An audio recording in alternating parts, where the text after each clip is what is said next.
കല്യാണത്തിന് തലേദിവസം എങ്ങാണ്ട് ലാൻഡ് ചെയ്ത എൻ്റെ ഫ്രണ്ടാണ് കേട്ടോ ഇവൻ. ഇവന് ഫേഷ്യലൊന്നും ചെയ്യാൻ സമയം കിട്ടിയിട്ടുണ്ടായിരുന്നില്ല. അതുകൊണ്ട് ഞാനൊരു പാക്ക് ഇട്ട് കൊടുത്തേക്കുന്നതാണ് നിങ്ങൾ കണ്ടത്. അവൻ്റെ ഗ്രൂം മേക്കപ്പ് ഞാനാണ് ചെയ്തിട്ടുണ്ടായിരുന്നത്. നിങ്ങൾ അവൻ്റെ വിത്തൗട്ട് മേക്കപ്പ് കണ്ടാൽ നിങ്ങൾക്ക് മനസ്സിലാവും. അവൻ്റെ ആ ഒരു താടിയും കാര്യങ്ങളൊക്കെ ഒന്ന് ഷേപ്പ് ചെയ്ത്, അതുപോലെ ഫേസ് ഞാൻ സ്കിന്നാണ് ചെയ്തേക്കുന്നത്. ജസ്റ്റ് ഒരു പോയിന്റ് മാത്രം എൻഹാൻസ് ചെയ്ത്, മേക്കപ്പ് ചെയ്തോ ചെയ്തില്ലയോ എന്ന് മനസ്സിലാവാത്ത രീതിയിലാണ് മേക്കപ്പ് ചെയ്തേക്കുന്നത്. ചെയ്തിട്ടുണ്ടോ എന്ന് ചോദിച്ചാൽ വാട്ടർ പ്രൂഫ് ആയിട്ടുള്ള സ്കിൻ മേക്കപ്പ് ചെയ്തിട്ടുണ്ട്. പക്ക സ്കിൻ ടോൺ ആണ് ചെയ്തേക്കുന്നത്. അതുകൊണ്ട് തന്നെ കേക്ക് എഫക്റ്റോ അല്ലെങ്കിൽ ഭയങ്കര ക്രീസി ആയിട്ടോ ഒന്നും ഉണ്ടാവില്ല കേട്ടോ. അടിപൊളിയായിരുന്നു ഇവന്റെ കല്യാണം എന്ന് പറയുന്നത്. ഇത് അവൻ കല്യാണം കഴിക്കുന്നത് എൻ്റെ ഫ്രണ്ട് തന്നെയാണ്, സേതുവിനെയാണ് കല്യാണം കഴിച്ചത്. അപ്പോൾ അവർ വെൽക്കം ചെയ്തതാണ് കേട്ടോ. അടിപൊളിയായിരുന്നു. എനിക്ക് ഭയങ്കരമായിട്ട് ഇഷ്ടപ്പെട്ടു. നല്ല പാട്ടും ബാക്ക്ഗ്രൗണ്ടിലൊക്കെ.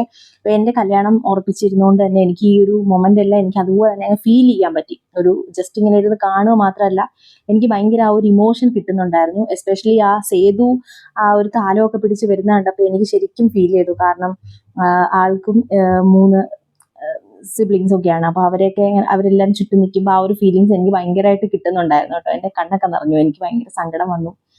സെയിം തന്നെ എൻ്റെ കല്യാണത്തിനും ഞാൻ കരഞ്ഞു കുളവാക്കി. അതുപോലെ തന്നെയായിരുന്നു കേട്ടോ.